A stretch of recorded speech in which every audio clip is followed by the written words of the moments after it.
Rifqah yang keempat. Ya ke? Sama-sama kita pada rifqah yang apa-apa. Tapi saya tak ingat dah. Sebab ini bukan buku saya. Buku saya tinggal. Kalau buku saya dah siap tata-tata dah. Saya tak ingat. Jadi kalau pada asbab musabaknya begini, kita bermain-main dengan asbab musabak pada definisi jasmani, syariat, zahir. Tetapi dalam hati tetap kita beriktikad hanya Allah yang memberi kesan. Sebab musabak itu tidak memberi kesan. Baru benar. Ada golongan begini, Allah dah bagi aku kudrat, maka aku punya kudrat yang terasing daripada kudrat Allah. Dari mana kudrat aku? Dari Allah. Tapi dah terputus kudratku dengan kudrat Allah, maka itu pun juga tidak benar dalam ahli sunnah wal jamaah.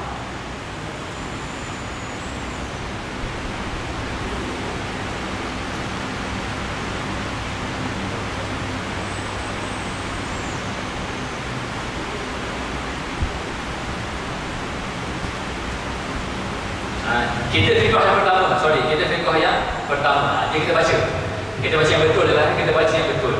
Jadi pendekatan orang sekarang, dia nak belajar akidah, dia cari yang sesat dulu, salah. Bila nak lawan Syiah, dia belajar Syiah dulu, salah. Dia belajar nak cari Wahabi, dia belajar Wahabi dulu, salah. Sebelum kita belajar yang sesat, kita kena belajar yang betul dulu.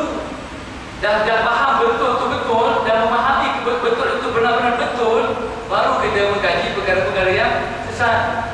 Ini sibuk nak buat seminar Syiah itu gini, tapi akidah sahabat jemaah kita pun campur-camping lagi. Maka akhirnya kita jadi Syiah. Dah sibuk-sibuk nak perang dengan Wahabi dan sebagainya, maknanya tapi sahabat jemaah tak faham lagi pada hukum iradat, pada hukum sebab-sebab dan sebagainya. Dan kali kita pun benarlah. Nampaklah. Itu bahaya. Jadi kita baca betul je dulu. Fiqh yang pertama, mengiktikadkan tiada memberi bekas akan sesuatu melainkan Allah. Itu iktikad dalaman. Hukum sebab dan musabab berjalan di atas kudrat dan iradat Allah. Maka berpisah tak sebab musabab itu dengan kudrat dan iradat Allah? Tak berpisah, tapi berjalan atas kudrat dan iradat Allah. Allah boleh mengubah sesuatu hukum sebab dan musabab apabila dikehendaki. Itu mana bermaksud mutlak atas Allah. Okey, seperti menyujudkan api oleh Nabi Ibrahim kepada Nabi Ibrahim, melahirkan anak tanpa ayah Siti Maryam, menghidupkan orang mati Nabi Isa, dapat bergerak sebatas cahaya di Isra dan Mi'raj pada Nabi SAW dan lainnya. Ia adalah pegangan ahli sunnah wal jamaah. Maka akhirnya kita meninggalkan tak sebab musabab, tak. Dan sebab musabab itu terputuskan tanpa menyambung dengan kudrat dan iradat Allah, menyambung. Dan akhirnya yang memberi bekas sebab musabab itu ke? Tak. Yang memberi bekas apa dia? Musabbibul asbab, iaitulah Allah. Itulah yang kita simpulkan dalaman Jabariyah luaran, Qadariyah akal, Mu'tazilah serentak. Jalan kita gitu. Ini bahasa orang awam saja ni. Kalau ada di kalangan di sini yang mana bahasa yang lebih tinggi, maka ambillah bahasa yang sesuai dengannya. Tapi balah tetap pendekatan tu satu perkara yang tidak sedih. Yes. Kemudian 56, ihsan adalah kesempurnaan ahli sunnah wal jamaah. Maksudnya apa dia? Sebab apa? Satu itu kita bincang tadi. Kita bincang tadi apa dia? Okey, kalau kita ada dalil dalam keimanan kita, maka sah iman kita itu. Tetapi sempurna tak? Tak sempurna sebab kita hanya baru dapat iman. Tapi kesempurnaan itu perlu diteruskan dengan cara mengecapi ihsan. Maka sebab itu tajuk dia ihsan adalah kesempurnaan ahli sunnah wal jamaah. Ihsan ini ilmu tasawuf, madrasahnya madrasah tarikah yang telah kita bincangkan awal tadi dalam mukadimah. Ini beberapa persoalan. Maka itu soalan itu jawapan yang tinggalkan, boleh baca sendiri insya-Allah. Dan saya sekali punca kejahatan manusia kepada Allah. Kita boleh fikir orang jahat dengan kita, tapi kita fikir juga jahat tak kita dengan Allah. Jadi jahat kita dengan Allah macam mana? 4 perkara. Yang pertama bersifat keakuan. Itu kena dibersihkan dengan zikrullah, terhijab hati kerana terhalang dengan ikhtiar tadi. Okey, kita ringkas je. Muka surat 46 dulu. Muka surat 60 sekarang. Okey, muka surat 60. Punca kejahatan kepada manusia kepada Allah. Yang pertama bersifat keakuan. Dia pandang aku. Sebenarnya tidak ada aku, yang ada hanyalah dia. Yang kedua terhijab hati, iaitu hanya memandang apa dia? Memandang ikhtiar. Maknanya Bila beramal, terhijab dengan amalan. Bila berilmu, terhijab dengan ilmu. Bila berpakaian, terhijab dengan pakaian. Bila berzikir, terhijab dengan zikir. Bila berguru, terhijab dengan guru. Bila jadi imam,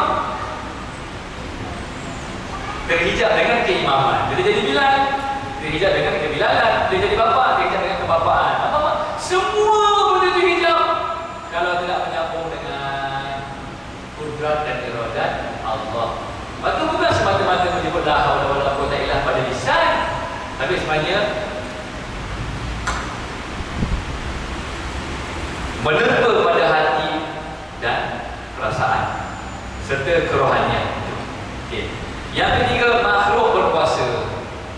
Bila dah terputus dengan kudrat dan iradat Allah, maka mula memandang makhluk itu ada kuasa, mula memandang makhluk itu memberi kesan. 1, 2 dan 3 amat berkaitan. Dan yang keempat adalah perkara yang satu lagi, dimensi yang lain, iaitu salah faham bab takdir. Okey. Salah faham bab takdir ini termasuk dalam rukun iman yang keberapa yang dibicarakan? Termasuk dalam rukun iman yang ke-6, iaitu percaya kepada qada dan qadar. Jadi, kita tak akan benar dalam beriman dengan percaya kepada qada dan qadar selagi kita tidak benar-benar mencapai satu perkara dalam ilmu akidah, iaitu sangka baik kepada Allah. Syarat untuk sembang panjang tentang bab qada dan qadar, kena sembang dengan jiwa sangka baik kepada Allah. Kalau tak sampai lagi kefahaman bagaimana untuk bersangka baik kepada Allah, maka Nabi larang kita untuk bicara panjang tentang bab qada dan qadar. Antara perkara yang Nabi larang untuk berbicara panjang adalah bab qada dan qadar. Sebab apa? Qada dan qadar ini lebih kepada urusan Allah kepada manusia, bukan urusan manusia kepada Allah. Urusan manusia kepada Allah, abdi kepada Allah.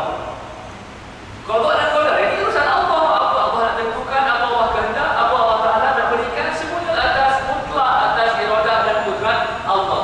Tapi bila kita nak bicara, bila nak bicara tentang qada dan qadar, itu bermaksud bicara tentang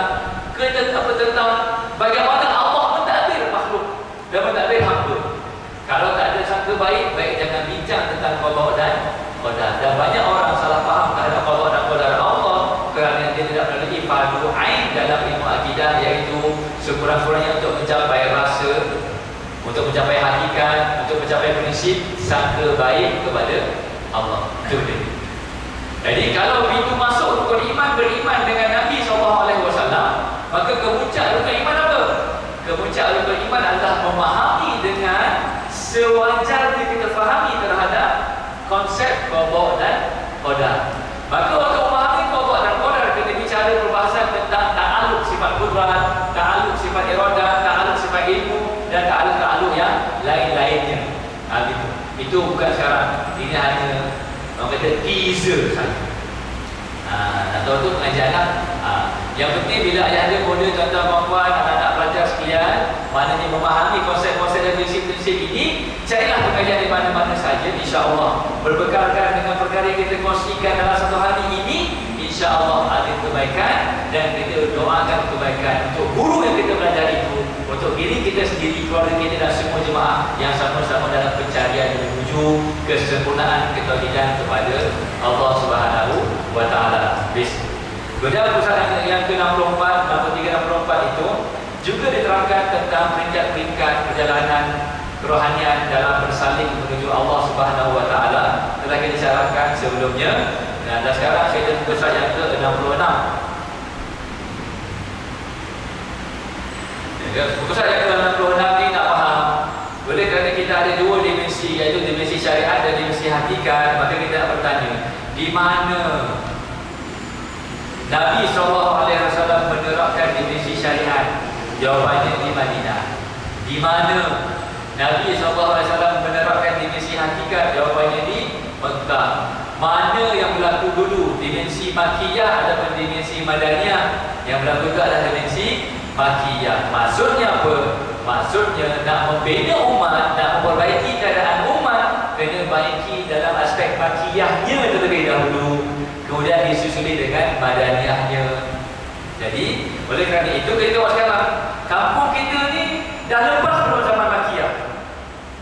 Kalau kampung kita dah lepas zaman Makkiyah, boleh kita mulakan penerapan Islam dengan solat, puasa, zakat, haji.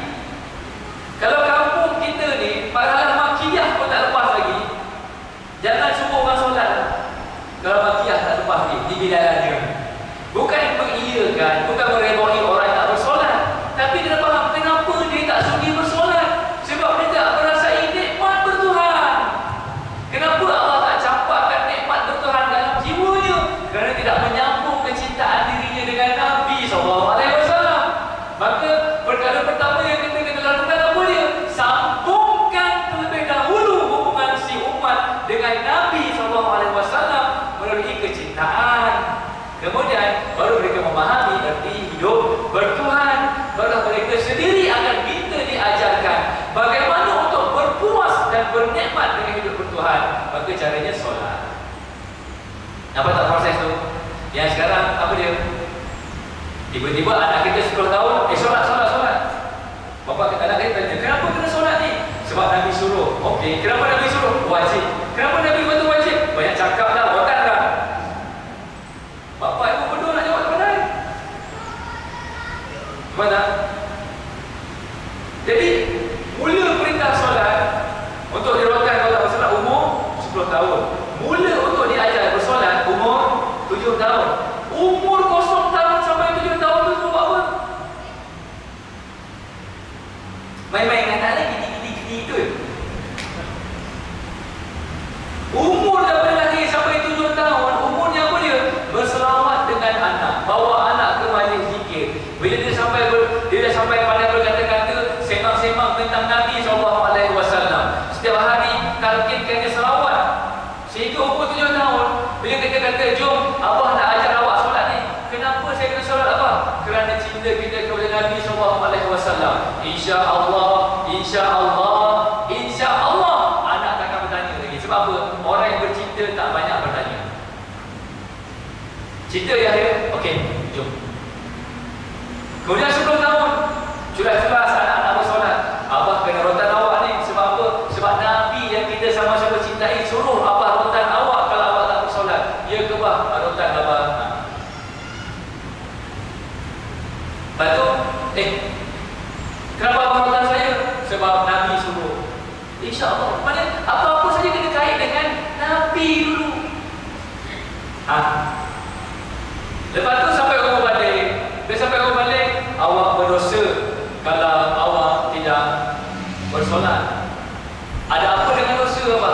Kalau awak berdosa, Nabi bersedih. Oh, cinta saya pada Nabi, saya takkan biarkan Nabi bersedih. Macam. Jadi dia takut dosa ke ataupun dia cinta Nabi? Dia cinta Nabi. Bila perbuatan itu dilakukan dengan cinta kepada Nabi, terpaksa ke ataupun sukarela? Berpura-pura ke ataupun jujur? Tu benda. Sekarang ni kalau kita solat pun berpura-pura ke jujur? Solat, kalau ya Allah, kalau lah tak wajib pakai tudung, tak payahlah banyak-banyak kain apa nak beli tutup aurat anak-anak perempuan aku. Sebab apa? Memikirkan wajib. Sepatutnya apa dia? Memikirkan cinta. Itu benda. Jadi 0 sampai 7 tahun penerapan kecintaan. 7 sampai 10 tahun aplikasi cinta dengan cara bersolat. Apa tak? Betul orang tanya pula, kita solat kerana Allah ke atau kerana Nabi? Dia nak jawab macam mana? Kita solat ni kerana Allah ke kerana Nabi Ustaz? Jawapannya kerana Allah, prosesnya Nabi. Benar kita memberikan dan bertepek dengan Nabi, itulah kaedah untuk ilahi ta'ala. Faham tak? Pintu untuk mencapai hakikat lillahi ta'ala adalah kecintaan kepada Nabi SAW. Ini kefahaman daripada hadis tak beriman kamu menaikkan aku ini menjadi orang yang paling kamu cintai. Nabi, aku tak beriman dengan Allah, apalah cinta kepada kamu? Boleh kita argue begitu? Mana boleh argue? Itu Nabi cakap. Jadi kalau tak cinta kepada Nabi, kita akan argue. Nabi, pasal-pasal dia cinta kat awak pula. Kita ni hamba Allah tahu.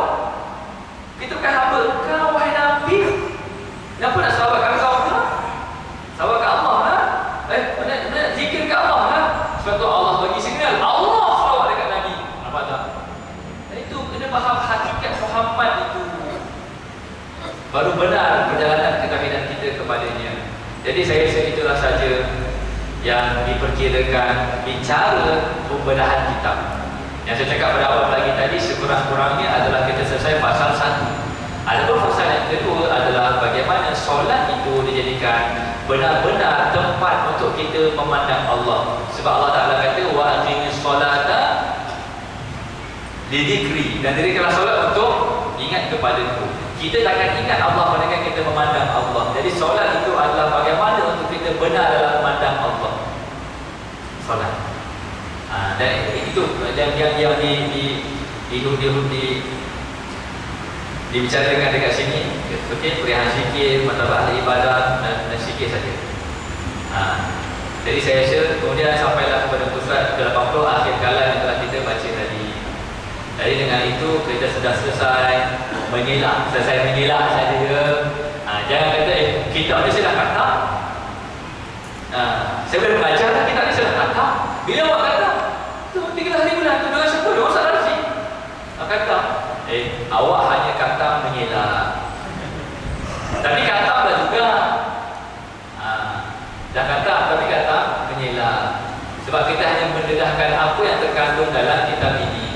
Adapun perbahasannya, huraiannya satu persatu, adakah kita tidak sempat di sini. Tetapi saya sebutkan berulang kali bahawa prinsip-prinsip yang kita kongsikan sudah cukup memadai untuk dijadikan sebagai asas. Dan sedikit latar belakang tentang kitab ini. Kitab ini berhasil ditunjukkan kepada Baba Zid. Siapa yang orang lain jenis mengaji, mencari ilmu, mencari guru ni, mesti dia akan kenal Baba Zid Abdul Aziz dah meninggal dah. Lepas tu beliau menjadi setiausaha kehormat ataupun mana orang penting dalam pertubuhan atau persatuan pondok-pondok di Padani. Jadi bila ditunjukkan kitab ini kepada beliau meminta agar kitab ini ditulis semula, dicetak semula dalam tulisan Jawi, dijadikan teks wajib di pondok-pondok di Padani. Kitab ini. Lepas tu pernah dihantar juga kepada satu tempat di Indonesia, yang mana dekat Indonesia itu maknanya pengajiannya itu maknanya dalam bahasa Arab. Okay, memang di Indonesia ada pengajian yang memang tak boleh cakap Melayu, cakap Arab saja. Kebanyakan para habaib menghantar anak-anak mereka supaya tidak hanya dekat Jawa je. Maknanya Arab pun ada daripada cakap juga. Para habaib di Indonesia hantar ke madrasah yang ada dalam Arab.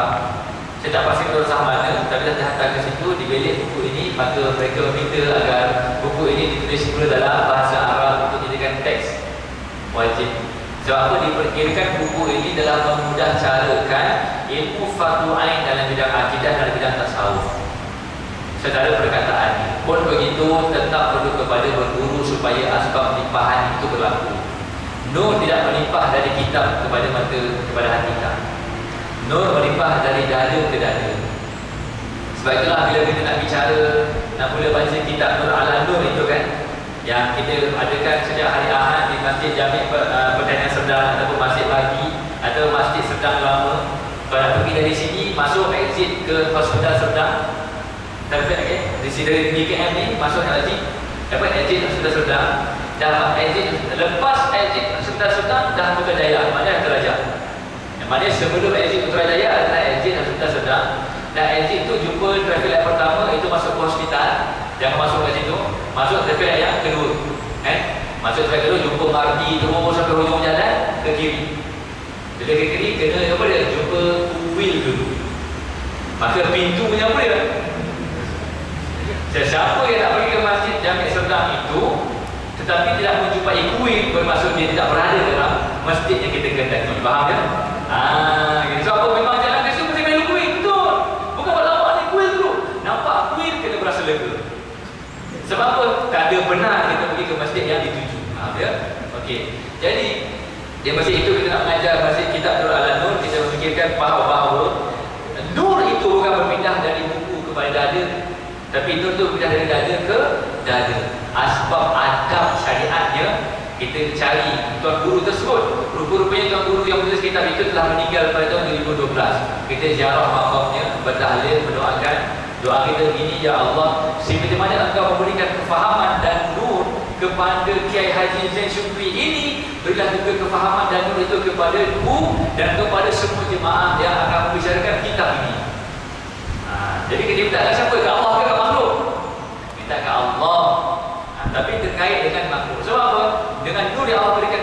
beliau almarhum, maka dia menulis kitab tersebut dengan begitu tuntas sekali. Nampak yang mudah, bahasanya yang boleh difahami oleh orang awam, tidak membawa polemik insya-Allah. Seperti mana kitab Nur ala Nur yang dikatakan ditulis oleh Tok Kenali itu. Faham ya? Ini lain. Faham ya? Okey, jadi gitu. Lepas tu kita berjumpa dengan warisnya, minta izin, minta doa. Kita jumpa dengan waris anak-anaknya, kita jumpa dengan murid-muridnya, begitu. Sebab apa? Sebab Nur berpindah dari dada ke dada. Cuma asbab untuk perpindahan itu kita membaca kitab tersebut. Gitulah. Jadi semalam baru pembukaan kitab tersebut, majlis pembukaan bacaan kitab itu kita baru bincang tentang mukadimahnya. Maka tak terlambat lagi kalau ayah tergoda dan tuan-tuan pelajar untuk mengikutinya, tapi bukan di sini, di masjid itulah, masjid yang pintu masuknya kena jumpa mobil terlebih dahulu itu. Faham ya? Okey. Jadi kitab syariat ini adalah asbab pembacaan. Tapi kalau dibaca dengan melalui guru, bimbingan guru, insya-Allah nur daripada dada guru akan melimpah ke dalam dada kita. Dengan nur itu kita mendidik anak kita, kita jangan mudah-mudahan melimpah pula ke dalam dada anak-anak kita dan seterusnya. Begitulah nur ala nur. Okey, cahaya di atas cahaya. Jadi dengan itu saya kira setelah selesai untuk membedah kitab Darah kitab yang bertajuk Allah Syariat dan Hakikat Satu Penguraian. Apabila kiranya sama-sama kita membaca Al-Fatihah, kita hajarkan kepada pengarang kitab ini. Mudah-mudahan Allah Ta'ala kekalkan dia dalam petunjuknya, dalam hidayahnya, dalam ilham yang benar. Dan mudah-mudahan Allah Ta'ala memberi manfaat kepada kita dengan asbab pengajian kita terhadap kitab ini. Dan mudah-mudahan Allah Ta'ala merahmati hidup kita dan melimpahkan rohani kita dengan nur, sehingga dengan nur itu kita memandangnya dan kita mengecapi menikmati kehidupan Tuhan dan merasai kehidupan kita di seumpama satu keluarga di atas kekeluargaan Nur Muhammad, dan juga kita memahami keajaiban kasih sayang yang menjadi tulang belakang kepada penciptaan setiap yang makhluk yang bernama manusia. Maka untuk semua guru-guru kita, terutamanya guru kita yang menulis kitab ini oleh Al-Malik Syekh Ibrahim bin Muhammad, Al-Fatihah. Alhamdulillah, Bismillahirrahmanirrahim. Bismillahirrahmanirrahim. Alhamdulillahirabbil alamin. Arrahmanirrahim. Maliki yaumiddin. Iyyaka na'budu wa iyyaka nasta'in. Ihdinas siratal mustaqim. Siratal ladzina an'amta 'alaihim ghairil maghdubi 'alaihim waladdallin. Amin. Kita tutup bersama-sama dengan kita maklumkan Gurindam Tauhid, muka surat yang ke-8. Soal jawab ini ialah soal jawab. Soal jawab ini, ya Allah, aku ada soalan, maka syariatnya tak sempat aku nak bertanya, tapi hakikatnya segala-galanya Engkau ya Allah. Pertemukan kepadaku asbab yang lain untuk aku memenuhi jawapan bagi setiap persoalanku. Itu baru dah yang bertanya. Sungguh-sungguh. Memang dalam keadaan santai dia tak boleh cakap, tapi betul. Benar kita dengan Allah kita akan dapati, oh Allah menjawab persoalan. Sebab aku bertanya ini bukan sebab aku nak ilmu, aku nak Allah. Maka biar Allah yang menjawab. Dengan cara apa? Asbab yang berbagai. Sama ada melalui binatang yang kita nampak, melalui bersembang-sembangan orang, melalui pembacaan, melalui ilham, fikiran, macam-macam asbab yang lain. Maka di situ kita akan merasai benar Allah mendengar persoalan yang ingin persoalkan. Itu kaedah dia betul. Tapi syaratnya kena melazimi pengajian. Itu syaratnya. Kita dengar pop singgah dekat masjid. Bukan nak pergi masjid pun, tapi singgah nak semayang tu hujan. Bila hujan nak balik tak boleh. Lepas tu duduk kat situ dengar ceramah. Rupa-rupanya dengan asbab lidah guru yang berceramah itu menjawab persoalan yang kita ingin tanyakan. Maka ya Allah, Engkau Maha mendengar. Engkau dan aku berpisah tiada. Tetapi aku tetap makhluk, Engkau tetap Khalik, ya Allah. Engkau sekali-kali tidak pernah meninggalkan hamba-Mu yang mendambakan-Mu, ya Allah. Oh nikmat bernafasnya itu dalaman.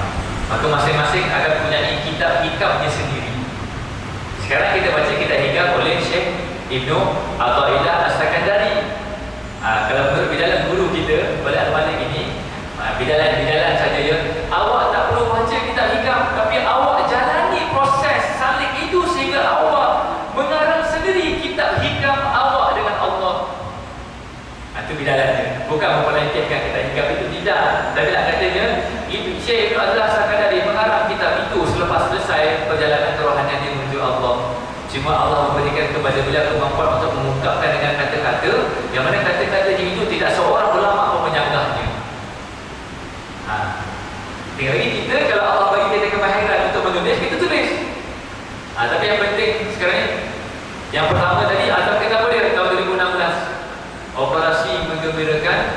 Rasulullah SAW. Yang kedua apa dia? Operasi membukukan apa dia? Kitab diri. Jadi apa dia? Perjalanan kita rekodkan. Ada perjalanan itu kita wariskan kepada anak-anak sebagai panduan perjalanan kerohanian anak-anak kita. Barulah anak-anak kita ini tidak akan terkesan dengan kesempitan hidup duniawi, kerana dirinya benar-benar memandang Allah, Allah dan Allah. Itulah. Ini bicara tauhid itulah. Kalau bicara fiqh kita fikir juga macam mana nak menangani pemimpin yang bersalah guna, yang rasuah dan sebagainya, itu bicara fiqh. Bicara tauhid tentang Allah, Allah, Allah. Dalam rekod dan memandang kasih sayang Allah dalam mentadbir Malaysia ini, kita berusaha bagaimana nak membaiki Malaysia daripada semua perkara yang dinaikkan harga ini. Kita sebut juga sebab apa? Dunia tempat kita hidup kan, tapi dalam hati tetap tak putus dengan Allah. Kalau merancang bagaimana untuk buat perubahan, merancang dengan Allah, bukan dengan diri. Faham ya? Okey, itulah. Wallahu a'lam. Kita akan beridah tauhid. Beridah tauhid ini kurang lebih menjadi yang bertepatan. Nak memahami intisari kitab ini, maka dikompreskan patannya ini je. Patannya. Jadi kalau nak disyarahkan, maka kitab inilah jadi. Kalau kitab ini nak dikompreskan, dia dah beridah tauhid. Kita nak apa dia? Allahumma shalli wa sallim wa barik alaihi wa ala alihi wa ashabihi wa zawjatihi wa dzurriyyatihi ajma'in. Sempat ni sebelum azan asar sempat. Hujan, mudah-mudahan dah baca tadi kan? Ya Allah, macam mana ni Allah nak balik ni? Hujan pula. Apa maknanya? Adalah kebaikan Allah nak bagi, sama ada kita ketahui atau kita tidak ketahui. Baik dan baik tidak. Nah, jadi tidak bersedih dan tidak bertimbang. Ya Rasulullah, alaika salam. Ya syafi'al khalqi, alaika salam. Ya habib Allah, alaika salam. Ya khataman nabi, alaika salam.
kena dealing dengan Nabi dulu, kena pujuk paksa, belai, kena hentak jiwa rohani kita ini supaya cinta dan rindu kepada Nabi SAW.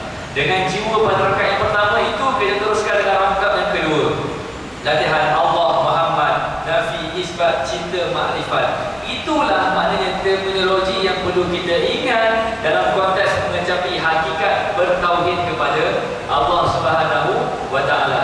Kemudian dengan rakaat yang kedua itu, maka kita memulai asbab, bicara tentang Allah, bicara tentang Muhammad, cinta, makrifat, nafi, isbat, sehingga kita minta kepada Allah itu sebagai asbab untuk Allah memakrifahkan kita, untuk kita makrifah kepadanya. Itu rakaat yang kedua. Rakaat yang ketiga adalah hasil daripada ketauhidan itu. Yang pertama sekali, hidup tidak bersedih, hidup tidak berlimpah. Kerana apa? Tidak ada diri, yang ada pentadbiran Allah terhadap diri, penuh dengan kerahmatan, penuh dengan kasih sayang, keindahan, kedamaian dan kesejahteraan. Maka di situ kita tahu bahawa kenikmatan inilah yang perlu untuk kita sebarkan kepada semua umat manusia yang berada hamba Allah dan umat Rasulullah SAW, untuk mengajak mereka merasai kenikmatan yang sama. Kita menyebarkan kecintaan Nabi kepada mereka supaya mereka cinta kepada Nabi. Maka mereka boleh mengulangi rakaat yang pertama, dan mereka melalui rakaat yang kedua, dan mereka berakhir di rakaat yang ketiga, dan mereka juga mengajak orang lain lagi untuk pergi rakaat yang pertama.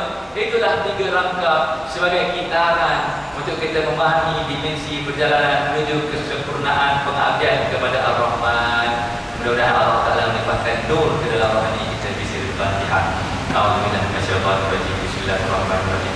Alhamdulillahirabbil alamin. Arrahmanirrahim. Maliki yaumiddin. Iyyaka na'budu wa iyyaka nasta'in. Ihdinas siratal mustaqim. Siratal ladzina an'amta 'alaihim ghairil maghdubi 'alaihim waladdallin. Amin. Alhamdulillah. Jadi saya minta maaf kerana soal jawab